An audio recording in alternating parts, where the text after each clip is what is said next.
Chapter 5: The Functions of the United Nations.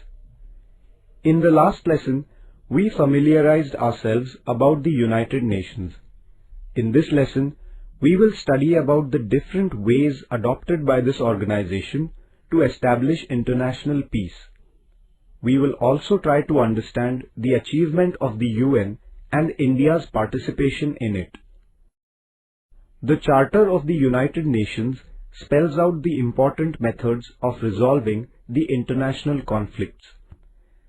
Accordingly, international disputes, conflicts and disagreements can be resolved by the two following methods.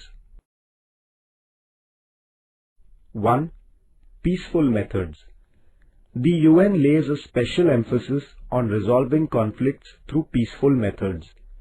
The UN expects that the nations that have disputes or disagreements would solve them through negotiations, mediation, or goodwill. 2. Method of direct action. If the issues are not resolved by peaceful means, then the UN uses the method of direct action. In this method, UN uses the peacekeeping forces of its member countries against the aggressor nations. However, this direct action is carried out on humanitarian grounds.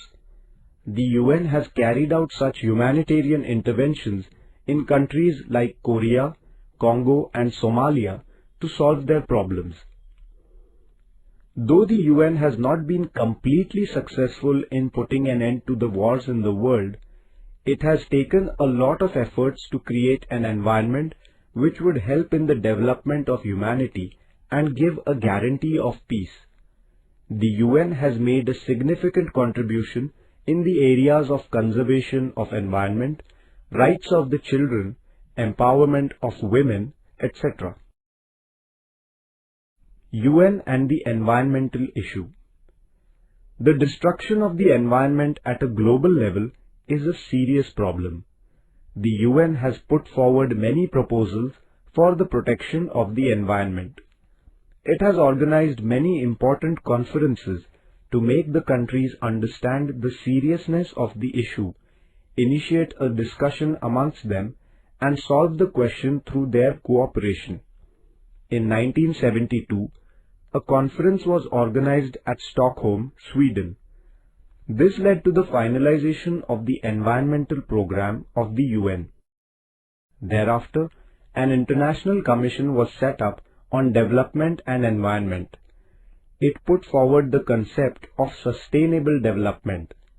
The organization of the Earth Summit in 1992 was another important step in the efforts for the protection of environment. This conference discussed issues like the depletion of the ozone layer, protection of forests and other natural resources, biodiversity and control over pollution.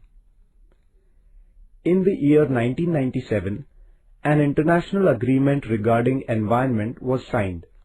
This is known as the Kyoto Protocol. India accepted this agreement in 2002. She has also actively participated in all the efforts for environmental conservation at the global level. India has given priority to the issue of environmental protection while deciding her economic, industrial, trade and other policies. The United Nations and women empowerment. The UN has supported the idea of the empowerment of women and male-female equality. The UN has declared 8th March as International Women's Day in order to draw the attention of the world towards women's issues and to find solutions to them. The year 1975 was declared as the Women's Year. Not only that, 1976 to 1985, an entire decade was declared as the Women's Decade. This organization has set up training institutes and an independent fund for the development of women all over the world. The UN collects information about the different problems relating to women. On the basis of this, it takes important decisions and implements them. India's participation in the activities of the United Nations. India is a founder member of the UN. She has accepted all the aims and objectives of the organization. India has played a very important role in the peacekeeping functions of the UN. Quite recently, the Indian peacekeeping force in Somalia carried out tasks like digging wells, supplying water, running schools, providing health services, etc. This work of the Indian peacekeeping force is a matter of great pride for us. Disarmament.